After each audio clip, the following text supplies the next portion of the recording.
मैं संजीव कुमार, सरस्वती शिशु मंदिर inter college Keshav Puri. प्रिय बच्चों, पहली वीडियो में मैंने आपको मीराबाई के पदावली शीर्षक से 3 पद पढ़ाए थे। बाकी के दो पद हैं वो हम इस वीडियो में उनका अध्ययन करेंगे। पद पढ़ाने से पहले एक बार पुनः मीराबाई का जीवन परिचय जान लेते हैं। मीराबाई का जन्म 1498 ईस्वी में राजस्थान के चौकड़ी नामक ग्राम में हुआ था। बचपन में ही इनकी माता का देहांत हो गया था। माता के देहांत के बाद इनका पालन पोषण इनके दादा यानी पितामह के यहाँ हुआ। इनके पितामह धार्मिक प्रवृत्ति के व्यक्ति थे, अतः मीराबाई के जीवन पर भी इनके विचारों का प्रभाव हुआ। मीराबाई का विवाह 1516 ईस्वी में उदयपुर के राणा सांगा के पुत्र भोजराज के साथ हुआ। इनके विवाह के 7 वर्ष पश्चात ही इनके पति की मृत्यु हो गई। मीरा बचपन से ही कृष्ण की उपासिका रही हैं। ये कृष्ण को जिस प्रकार गोपियाँ श्री कृष्ण के प्रति प्रेम में वशीभूत रहती थी, इसी प्रकार मीराबाई भी श्री कृष्ण के प्रति मुग्ध होकर उनकी भक्ति में लीन रहती थी। इनका अधिकतर समय साधु संतों की सत्संग में ही व्यतीत होता था। ये मंदिर में जाकर श्री कृष्ण की प्रतिमा के सामने नृत्य करती रहती थी। उस समय राजवंश की परंपरा के लिए ये कार्य प्रतिकूल था, इसलिए कहा जाता है कि किसी व्यक्ति ने इनको विष देने का भी प्रयास किया, लेकिन श्री कृष्ण की कृपा से उस विष का इनके ऊपर कोई प्रभाव नहीं पड़ा। द्वारका में श्री कृष्ण जी की मूर्ति के सामने कहा जाता है कि ये उस मूर्ति में विलीन हो गई थी। उस समय 1546 ईस्वी संवत था। भैया बहनों, अब आगे के जो पद्यांश हैं आओ उनका अध्ययन करते हैं। पद्यांश नंबर 4।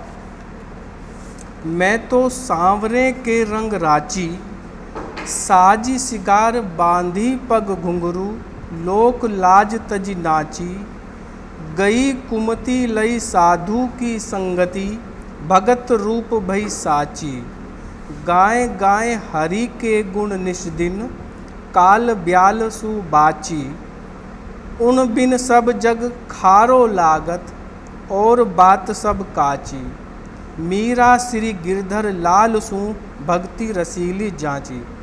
अब इसका भावार्थ जान लेते हैं। मैं तो सांवरे के रंग राची, सांवरे यानी श्री कृष्ण।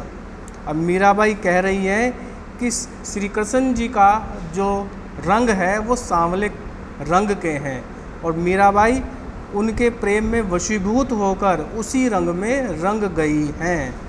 साजी सिंगार बांधी पग घुंघरू।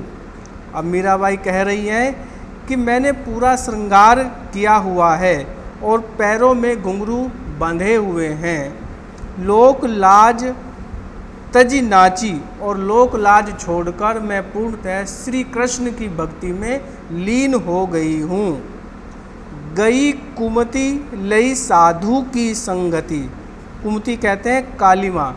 अब मीराबाई कह रही है कि साधु संतों की संगति में रहकर मेरे अंदर की जो काली माँ थी, जो बुराइयाँ थी, वो धीरे धीरे समाप्त हो गई हैं। भगत रूप बची भई साची, और मेरी जो दुर्बुद्धि थी वो भी सुबुद्धि में बदल गई है। गाय गाय हरि के गुण निस्दिन। निस्दिन कहते हैं प्रत्येक दिन। अब मीराबाई कह रही है कि प्रत्येक दिन श्री कृष्ण की उपासना, उनका गुणगान करने के कारण काल ब्याल सु बाची, उनका प्रतिदिन नित्य गुणगान करने के कारण मैं काल्प सर्प के जो चंगुल है उससे भी मुक्त हो गई हूँ। यानी जो संसार की मोह माया है उनसे भी मैं अब मुक्त हो गई हूँ। उन बिन सब जग खारो लागत। उन यानी श्री कृष्ण के बिना, खारो यानी नीरस। अब मीराबाई कह रही है श्री कृष्ण के बिना मेरा जो जीवन है वो अब नीरस लगता है। यानी मीराबाई को अब संसार श्री कृष्ण के बिना नीरस यानी सूना दिखाई देता है। और बात सब काची।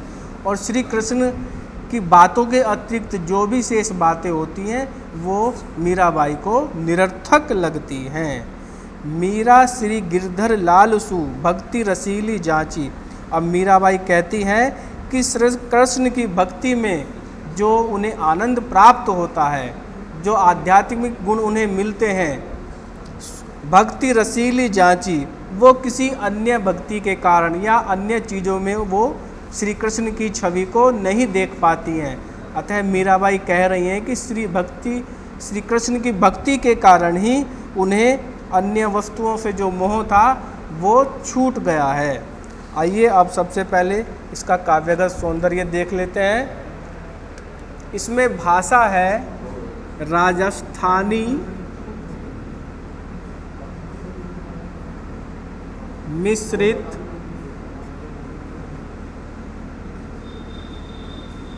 ब्रज भाषा,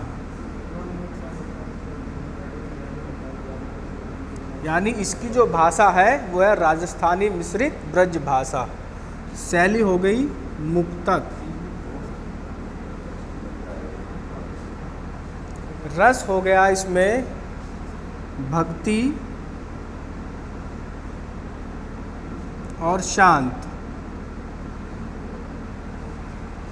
अलंकार हो गया इसमें अनुप्रास, और दूसरा है रूपक। गुण हो गया इसमें प्रसाद।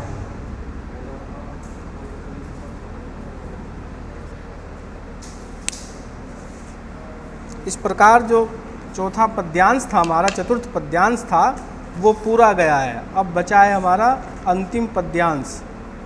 पहले मैं इसका आदर्श वाचन करूँगा, आप ध्यान से सुनेंगे। मेरे तो गिरधर गोपाल दूसरो न कोई, जाके सिर मोर मुकुट मेरो पति सोई। तात मात भ्रात बंधु आपनो न कोई, छाड़ी दई कुल की कानी कहा करेहु कोई। संतन ढिंग बैठी बैठी लोक लाज खोई, असुवन जल सींची सींची प्रेम बेली बोई। अब तो बेल फैल गई आनंद फल होई, भक्ति देखी राजी हुई जगत देखी रोई। दासी मीरा लाल गिरधर तारो अब मोई। एक बार इसका संदर्भ देख लेते हैं। इसमें मीराबाई कह रही है कि वे श्री कृष्ण को प्राप्त करना चाहती हैं और श्री कृष्ण के अलावा उनका इस दुनिया में कोई भी बंधु, भाई बहन, कोई रिश्तेदार नहीं है। अब इसकी व्याख्या देख लेते हैं। मेरे तो गिरधर गोपाल दूसरे न कोई। मीराबाई कहते हैं कि मेरे तो गिरधर नागर यानी श्री कृष्ण ही अब मेरे एकमात्र सहारा हैं। दूसरा न कोई दूसरा व्यक्ति अब मेरे साथ नहीं है, केवल श्री कृष्ण ही मेरे एकमात्र सहारे हैं। जाके सिर मोर मुकुट। अब मीराबाई कह रही हैं जिसके माथे पर मोर पंखों से निर्मित मुकुट है, मेरे पति सोई, वे ही मेरे स्वामी हैं। अर्थात जिनके सिर पर मोर पंखों से निर्मित मुकुट है वे ही मेरे स्वामी हैं। तात कहते हैं पिता, मात कहते हैं माता, भ्रात कहते हैं भाई, बंधु कहते हैं भाई बहन। आपनो न कोई। अब मीराबाई कह रही है कि पिता, माता, भाई बहन, बंधु, आपनो न कोई। अब मेरा इनसे जो रिश्ता नाता था वो सब खत्म हो गया है, यानी श्री कृष्ण ही मेरे अब एकमात्र सहारे हैं। छाड़ी दई कुल की कानी। अब मीराबाई कह रही है, कानी कहते हैं मर्यादा, कि मैंने अपने जो राजवंश की मर्यादा थी वो सब छोड़ दी है। कहा करी कोई, अब मेरा कोई क्या बिगाड़ेगा जब श्री कृष्ण मेरे साथ हैं। यानी मीराबाई ने अपनी जो राजवंश की मर्यादा थी उन सब को छोड़कर श्री कृष्ण के प्रति प्रेम की भक्ति जो है उसी को आगे बढ़ाया है। और कह रही हैं कि अब श्री कृष्ण के बिना मेरा जीवन निरर्थक है, वे ही मेरे पालन करता है। संतन ढिंग बैठी बैठी, अब मीराबाई कह रही हैं कि संतों के संग बैठ बैठ कर मैंने लोक लाज खोई। अब जो राजवंश की बनावटी परंपराएं थी वो सब मैंने छोड़ दी हैं, यानी साधु संतों के बीच सत्संग में जाकर मैंने जो राजवंश की सारी परंपराएं थी वे सब छोड़ दी हैं। असुवन जल सींची सींची, असुवन कहते हैं आंसुओं से, जल सींची सींची प्रेम बेली बोई। अब मीराबाई कह रही हैं कि मैंने जो प्रेम रूपी बेल बोई थी अब मैंने उसको आंसुओं से सींच सींच कर वो बेल अब बड़ी हो गई है। अब तो बेल फैल गई। अब मीराबाई कह रही है कि जो बेल थी प्रेम रूपी वो बेल अब फैल गई है। आनंद फल हुई, और उस बेल पर अब आनंद रूपी फल भी आ गया है। भक्ति देखी राजी हुई। अब मीराबाई कहती हैं कि जब मैं श्री कृष्ण की भक्ति करती हूँ तो मैं आनंदित हो जाती हूँ। जगत देखी रोई, लेकिन जब मैं इस नश्वर शरीर को देखती हूँ तो मुझे रोना आता है। अर्थात कहा गया है कि मीराबाई श्री कृष्ण की भक्ति में ही लगना चाहती हैं। वे पूरा समय श्री कृष्ण की भक्ति के अलावा और किन्हीं चीज़ों पर अपना ध्यान नहीं रखती हैं। दासी मीरा लाल गिरधर तारो अब मोही। अब मीराबाई कहती है, हे श्री कृष्ण, मैं आपके चरणों की दासी हूँ, आप मेरा उद्धार कीजिए। अर्थात मीराबाई कह रही हैं कि हे श्री कृष्ण, मैं आपकी सेविका हूँ और मैं आपके चरणों की दासी हूँ, अतः मैं आपसे विनती करती हूँ, आपसे निवेदन करती हूँ कि आप मेरा उद्धार करेंगे। अब प्रिया भैया बहनों, ये मीराबाई का जो पदावली चैप्टर था हमारा, ये पूरा हो गया है। आशा करते हैं आपको अच्छा लगा होगा। धन्यवाद।